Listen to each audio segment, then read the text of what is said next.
आज का पहला पाठ प्रवक्ता ग्रंथ अध्याय 3 पद संख्याएं 17 से 18, 20, 28 से 29। और तुम्हारी धार्मिकता समझी जाएगी। लोग तुम्हारी विपत्ति के दिन तुमको याद करेंगे और तुम्हारे पाप धूप में पाले की तरह गल जाएंगे। जो अपने पिता का त्याग करता वह ईश निंदक के बराबर है। जो अपनी माता को दुख देता है वह ईश्वर द्वारा अभिशप्त है। तुम जितने अधिक बड़े हो उतने ही अधिक नम्र बनो। इस प्रकार तुम प्रभु के कृपा पात्र बन जाओगे। बहुत लोग घमंडी और गर्वीले हैं, किंतु ईश्वर दोनों पर अपने रहस्य प्रकट करता है। कपटी हृदय अपने कार्यों में असफल होगा और दुष्ट हृदय पाप के जाल में फंसेगा। दुष्ट हृदय बहुत कष्ट पाएगा। पापी पाप पर पाप करता रहेगा। यह प्रभु की वाणी है। आज का दूसरा पाठ इब्रानियों के नाम संत पौलुस का पत्र अध्याय 12 पद संख्या 18 से 19, 22 से 24।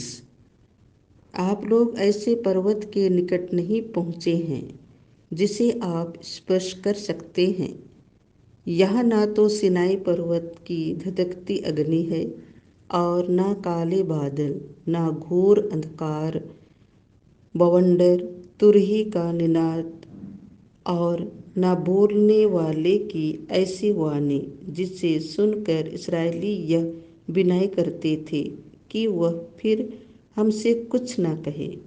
आप लोग सियोन पर्वत, जीवंत ईश्वर के नगर, स्वर्गिक यरूशलेम के पास पहुँचे, जहाँ लाखों स्वर्गदूत स्वर्ग के पहले नागरिकों का आनंदमय समुदाय, सबों का न्यायकर्ता ईश्वर, धर्मियों की पूर्णता प्राप्त आत्माएं और नवीन विधान के मध्यस्थ ईसा विराजमान हैं, जिनका छिड़काया हुआ रक्त हाबिल के रक्त से कहीं अधिक कल्याणकारी है। यह प्रभु की वाणी है।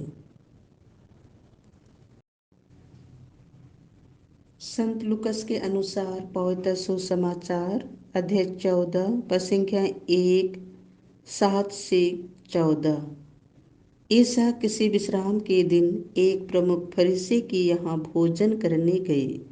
ईसा ने अतिथियों को मुख्य मुख्य स्थान चुनते देखकर उन्हें यह दृष्टांत सुनाया।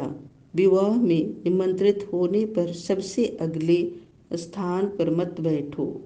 कहीं ऐसा ना हो कि तुमसे प्रतिष्ठित कोई अतिथि निमंत्रित हो और जिसने तुम दोनों को निमंत्रण दिया है वह आकर तुमसे कहे, इन्हें अपनी जगह दीजिए, और तुम्हें लज्जित होकर सबसे पिछले स्थान पर बैठना पड़े।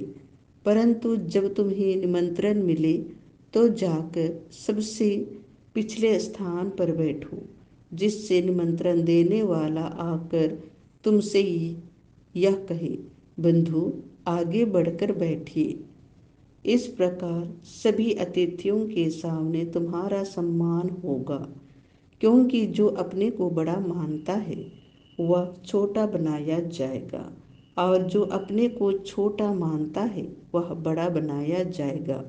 फिर ईसा ने अपने निमंत्रण देने वाले से कहा, जब तुम दोपहर या शाम का भोज दो तो ना तो अपने मित्रों को बुलाओ और न अपने भाइयों को, न अपने कुटुंबियों को और न धनी पड़ोसियों को। कहीं ऐसा ना हो कि वे भी तुम्हें निमंत्रण देकर बदला चुका दे। पर जब तुम भोज दो तो कंगालों, लूलों, लंगड़ों और अंधों को बुलाओ।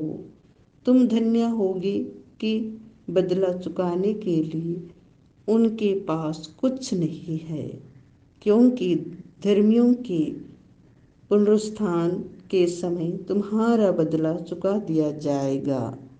यह प्रभु का सुसमाचार है।